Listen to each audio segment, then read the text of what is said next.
NCP नेता शरद पवार ने शनिवार को प्रधानमंत्री नरेंद्र मोदी को याद दिलाया कि एक बार उन्होंने ही प्रणब मुखर्जी के सामने कहा था कि शरद पवार से खेती के बारे में सीखना चाहिए। पवार अपने साथ 4 पन्नों का प्रेस नोट भी लाए थे, जिसमें कृषि क्षेत्र के लिए उनके किए कामों और खुद प्रधानमंत्री नरेंद्र मोदी ने जो इनकी तारीफ की थी उसका जिक्र था। पवार ने दावा किया कि कृषि मंत्री रहते हुए उनके लिए फैसलों की वजह से देश अनाज की पैदावार में आत्मनिर्भर बना। फसल की एमएसपी बढ़ाने से किसानों को प्रोत्साहन मिला। देश अनाज के उत्पादन में आत्मनिर्भर बना। भारत पूरी दुनिया में चावल उत्पादन में नंबर 1 का देश हो गया तो गेहूं के उत्पादन में दूसरे नंबर का। इसके पहले शरद पवार ने कहा कि प्रधानमंत्री एक संवैधानिक पद है, इसलिए उन्हें पद की मर्यादा रखते हुए बयान देना चाहिए।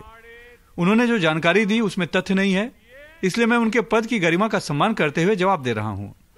ये पूछने पर कि प्रधानमंत्री आपको निशाना क्यों बना रहे हैं, शरद पवार का जवाब कुछ यूं था।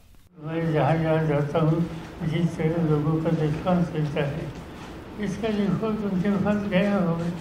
इसलिए साईं बाबा के दर्शन के लिए गए और शरद पवार के दर्शन की क्या आवश्यकता थी।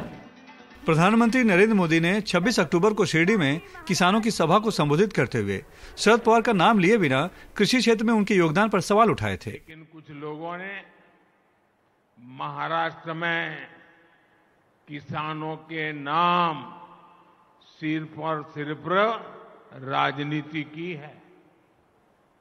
महाराष्ट्र के एक वरिष्ठ नेता केंद्र सरकार में कई वर्षों तक कृषि मंत्री रहे हैं। वैसे व्यक्तिगत रूप से तो मैं उनका सम्मान भी करता हूं, लेकिन उन्होंने किसान के लिए क्या किया। महाराष्ट्र में मराठा आरक्षण का मुद्दा गर्म है और राज्य सरकार की गले की फांस बना हुआ है। ऐसे में सभी को उम्मीद थी कि प्रधानमंत्री नरेंद्र मोदी मराठा आंदोलन पर कुछ बोलेंगे, लेकिन उन्होंने निशाना बनाया मराठा नेता शरद पवार को। क्या राजनीति में इसे ही ध्यान भटकाना कहते हैं? मुंबई से कैमरामैन अमित पवार के साथ सुनील सिंह, एनडीटीवी इंडिया।